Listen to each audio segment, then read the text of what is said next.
So just to say, I'm joined by Ivan. So Ivan Beaumont, who I met a number of years ago, as you may have heard earlier, if you dialed in earlier. Ivan and I trained together as supervisors.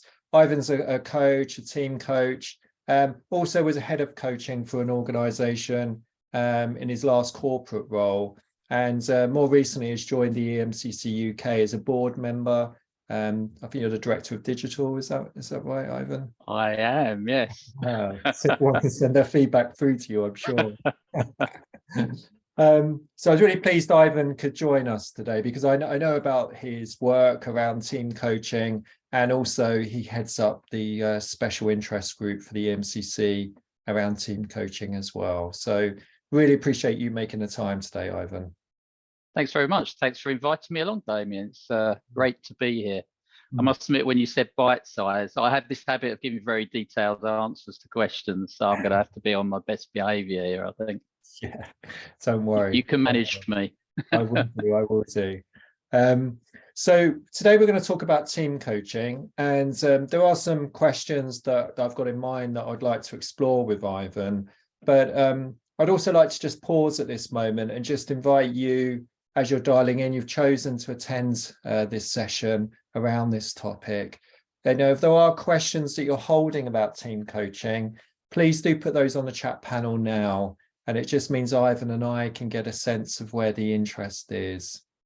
So I'm just going to pause for a moment just to see what questions the group have. Please do put them in the chat panel. And if you click on everyone, and then we can all see those questions.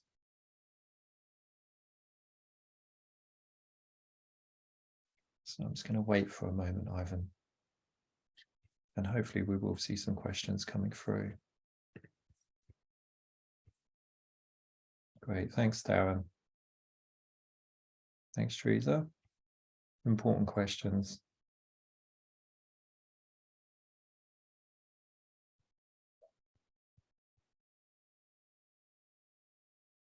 Great.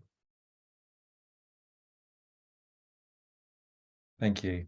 Thank you. So I can see a few questions coming through. You could have some webinars on some of those topics. Definitely. Very definitely. Or questions, yeah. So I'm going to try and pull some of these questions in as we're having this conversation, Ivan. But let's just start with a question that is reflected actually in a number that are coming through.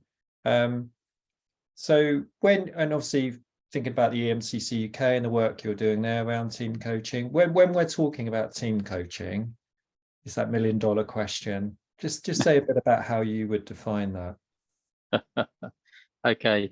And I will wear my EMCC hat, I think, in terms of answering it. I mean, it's a simplistic way of looking at it. I mean, it's coaching a team rather than an individual, but hey, it's not that simple. I mean, in reality, you can be coaching the team, and you will be coaching the team, but you could also be coaching the team leader. You probably are. You may also be coaching the individual members of the team, and that could all be going on at the same time. You might not be working on your own, but you could be working in a pair, for example, as well.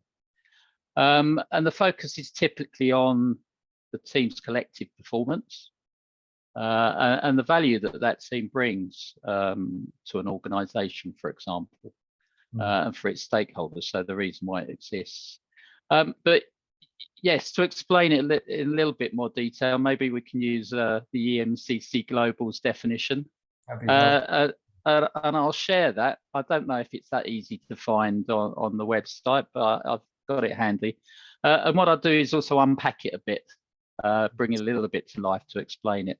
So I'll say what it is first, and then I'll unpack it. So EMCC Global say that team coaching focuses on helping the team collectively achieve the team's work. That's in terms of both task work and team work. And that's through a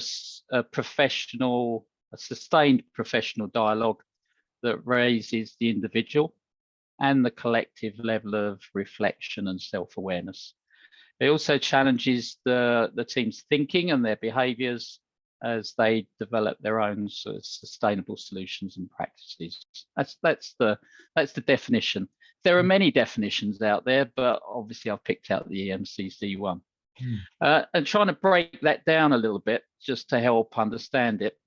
For example, it says collectively achieve the team's work. And what we're doing there is describing a purpose for the team to be together, their meaningful direction, their goals, their objectives as a team rather than as individuals, and in delivering value to stakeholders. It talks about both task and teamwork. So task relates to sort of the journey, if you like, the pathways, the strategies to navigate any obstacles in their way, processes, ways of working. And the teamwork really relates to the sort of team's motivation, its resilience, its wellness, if you like, its capabilities, its ethos, its values, and its behaviours. It talks of a sustained professional dialogue, and when I first saw the definition, it had this in capitals, professional dialogue. And we're considering effective conversations. It's the work of Cantor, for example, around effective conversations. It's about broadening the team's awareness and doing that through dialogue, i.e. thinking together, generating new insights through hearing everyone's perspectives. So there's an element of diversity and inclusion clearly in that statement. Developing a breadth of options and then narrowing that discussion and debating to come up with a way forward to make a choice. It talks about challenging the thinking, the team's thinking and their behaviours. So you may do that through creating a team culture, to stating what that is, an agreed way of doing things. In effect, that could create a contract for the team to work with effectively together.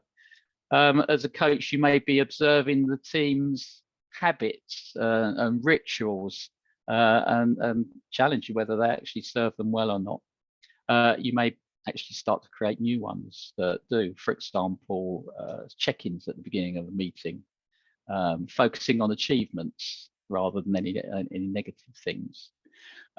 Building in regular slots for reflection, etc. And then it talks really importantly at the end about sustainable solutions and practices.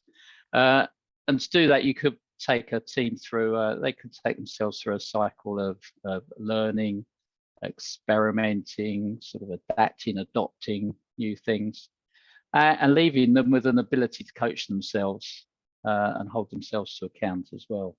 I think that sort of unpacks the definition, but it's a bit more than, team coaching is a bit more than just the definition, even though I've unpacked that. There's other things to consider as well. And that could be, are you just focusing on the team itself, which is very internal focus? Are you thinking if it's a very top team, it becomes a team of teams, people there, they've all got their own teams.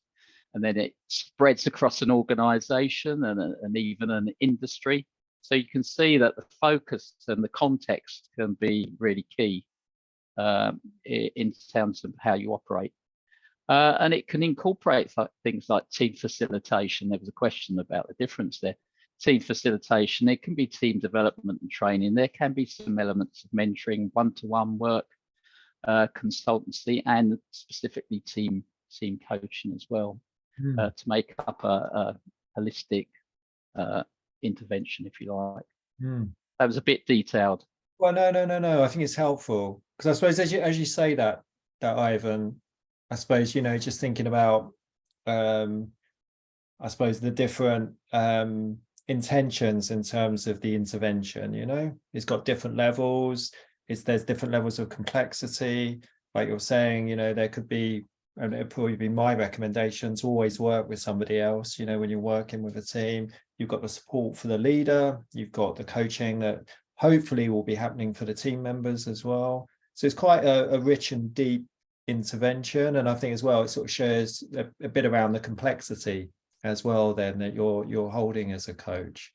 So just because you're talking about the EMCC definition, and I know that they've been doing a bit of work and you've been obviously now leading the special interest group, just say a bit about the standards, because I remember 10 years ago having a conversation, and there was not an interest to have team coaching as a separate sort of focus, because in some countries they didn't see team coaching as a sort of aspect of coaching. So perhaps just say a bit about what you've seen now from the EMCC Global around standards around team coaching.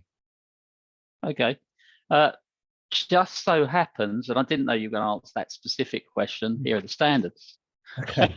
for team coaching. And there are 12. Yeah, I thought I might need it. So it's there. Yeah. Wow. It's over there. I think the standards are different to the individual. It's a great observation. Initially, some people would say, well, coaching is coaching, isn't it? But the standards, and there's a lot of work being put into the creation of these standards with practitioners, but also with universities, etc. And these standards, of all the people that have been involved in them, pretty much 99% of the people involved are happy with them. But they are different, and I think it's probably worth just picking out a few of the really important differences, because they are quite different. And some of the obvious ones, it's one of the obvious ones, and you talked about the complexities, systems thinking, and it talks about number 4, systems thinking and group dynamics. And you can imagine it, group dynamics is a key one. When you're one-to-one coaching, it's there's 2 people involved. There's one path of communication, one relationship. But if you're working with a team and there are 7 people, for example, in that team, all of a sudden you've got 21 paths of communication and 21 relationships, and some teams can be larger than that. So all of a sudden you get an idea of the complexity, hence why group dynamics is so key. But systems thinking, it's also, you have to think of the context within which the team works. From a systems perspective, it can be a simple system, inputs, process, output. It can become more complicated. It can become quite complex, or it can be even quite chaotic in terms of a context. And coaching changes. The approach with the team, the leadership within the team changes, and how you operate in those contexts needs to be different. You're moving from a sort of best practice to good practice to a more emergent practice. So sometimes you have to think beyond the team, beyond the systems within which they work, and some people then start to explore the social networks that they connect with as well in terms of influencing. So that's one really important key difference. The other one's around group dynamics. We mentioned the fact that it's 1 to many. It can be 2 to many, of course, if you're working in a pair. And also you're talking about the team culture, the ways of working. Are they good at having dialogue and discussion and debate? Are they good at creating tension from a cognitive, intellectual view, but at the same time holding the personal tension, controlling that so it doesn't get in the way, which then leads you into things like psychological safety and trust, the importance of having accountability and knowing each other's roles. How do you manage meetings? How do you make decisions? Sort of leadership styles. Whole big area there around group dynamics. You mentioned partnering. I mean, that's another important part of the standards, partnering with other coaches and or facilitators. Having an extra pair of hands, ears, eyes to help you manage through a process, to manage the group dynamics, maybe to co-create activities, to experiment in the moment, but also to role model how you work as a pair.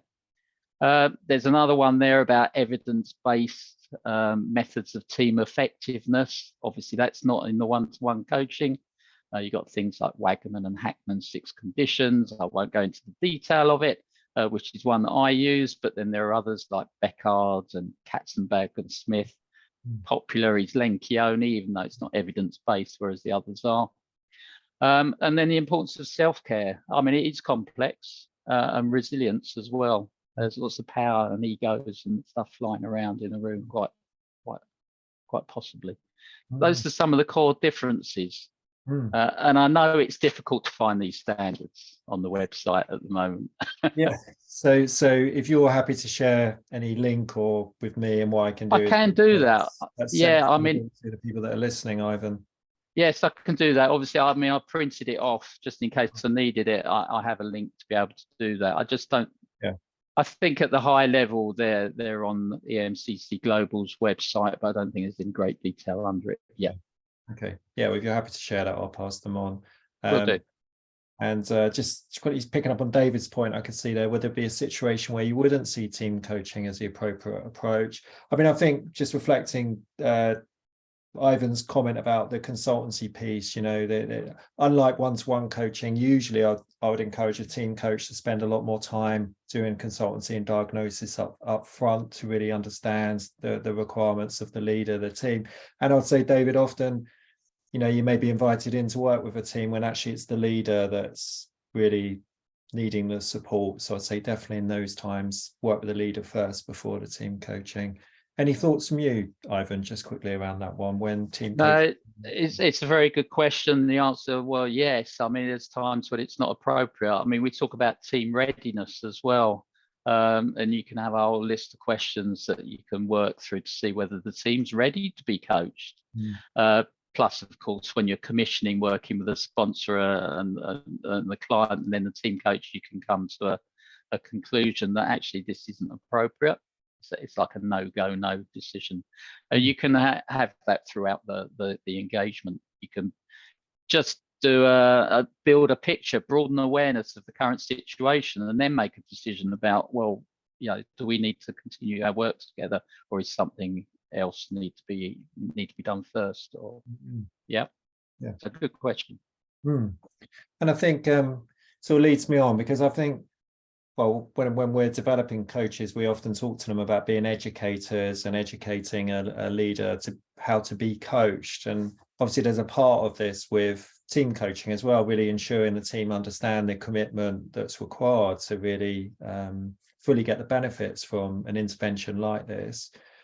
So I suppose that leads me, Ivan, just in terms of your own experiences of sort of transitioning from a one-to-one to a team coach, because I know you do both still and your supervision, but what would you say are some of the key learning that you had from making that transition?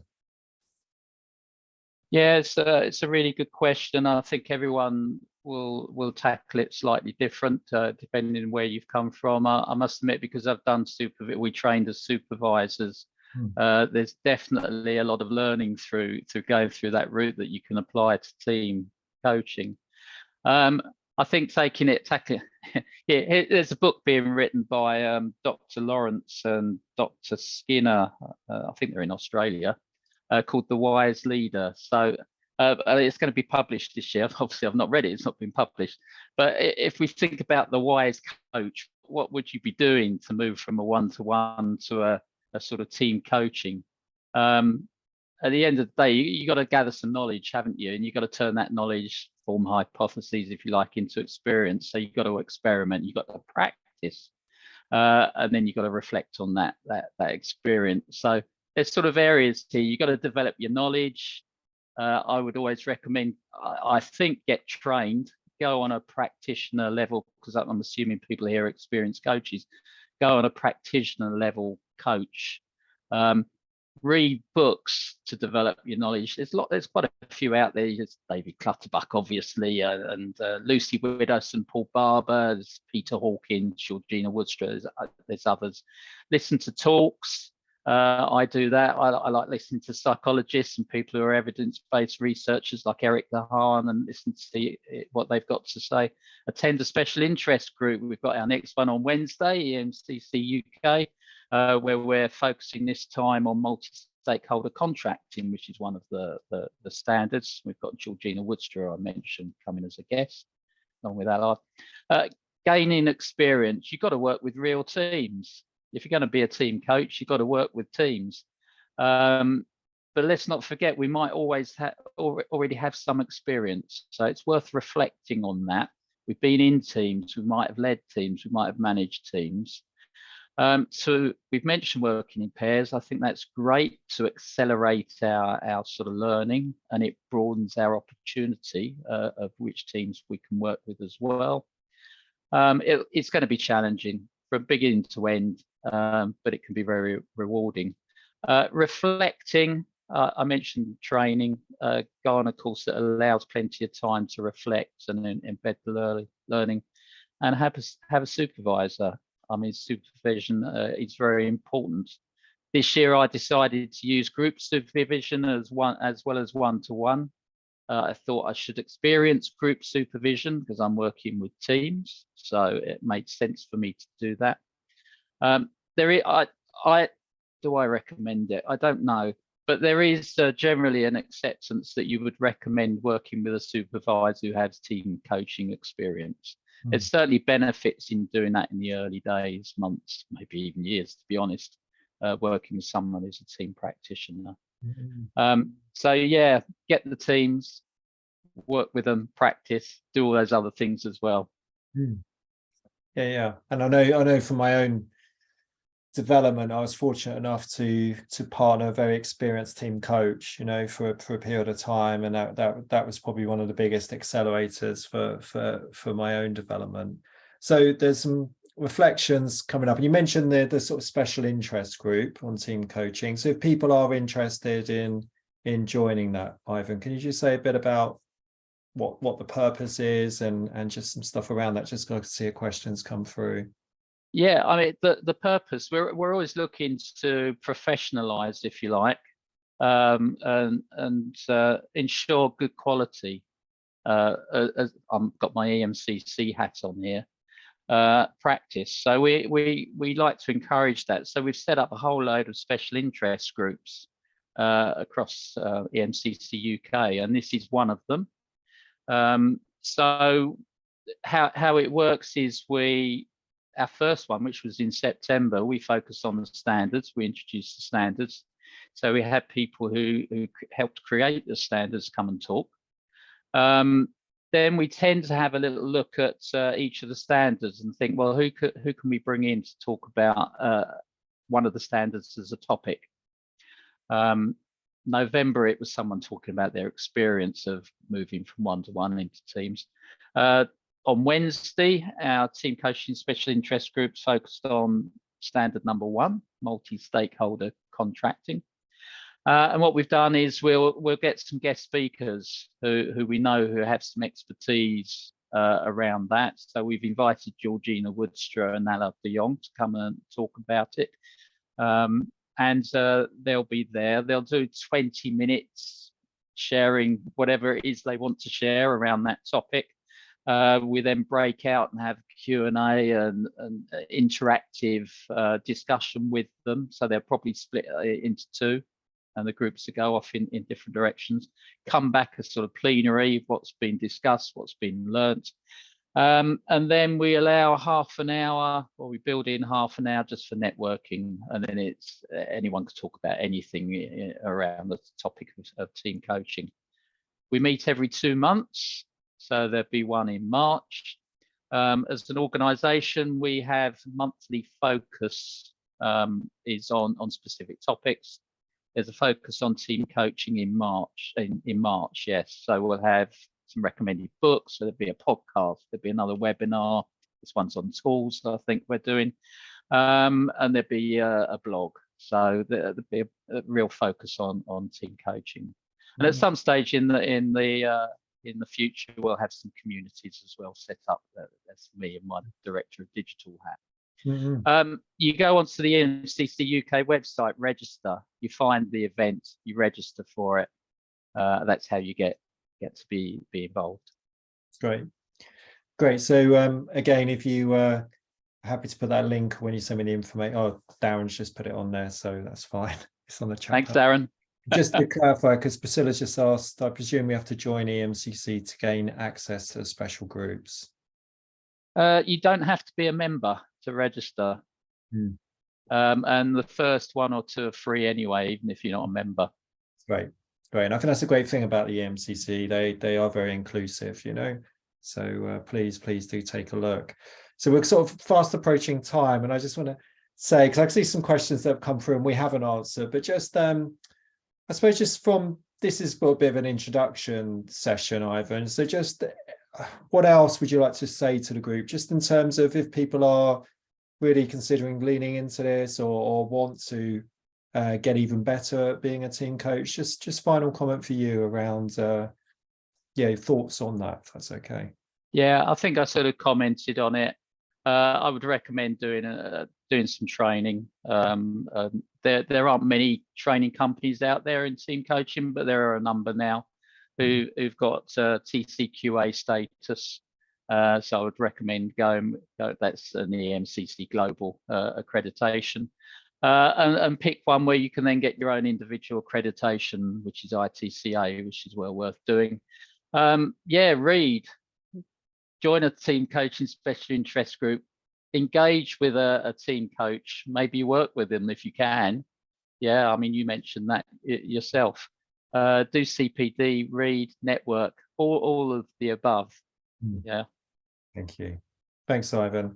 So we're sort of fast approaching time today. So I think first thing I just want to mention, Ivan, is just thank you. Appreciate your sharing today. And again, we will get those standards out to everyone that's attended. Just to mention before I close, our next webinar will take place next Monday at 1 o'clock UK time. That's with my colleague Liz Palmer, who's going to be running a session with Dr. Deborah Christie on coaching ADHD. So it's part of our inclusivity sessions. So I really hope you can join us for that session as well. Information will come out this week. So thanks everyone for making the time today. Really hope you can join us on a future session. And once more, Ivan, just really appreciate your support as well. Thanks, Damion. It was great to be here. Thank you.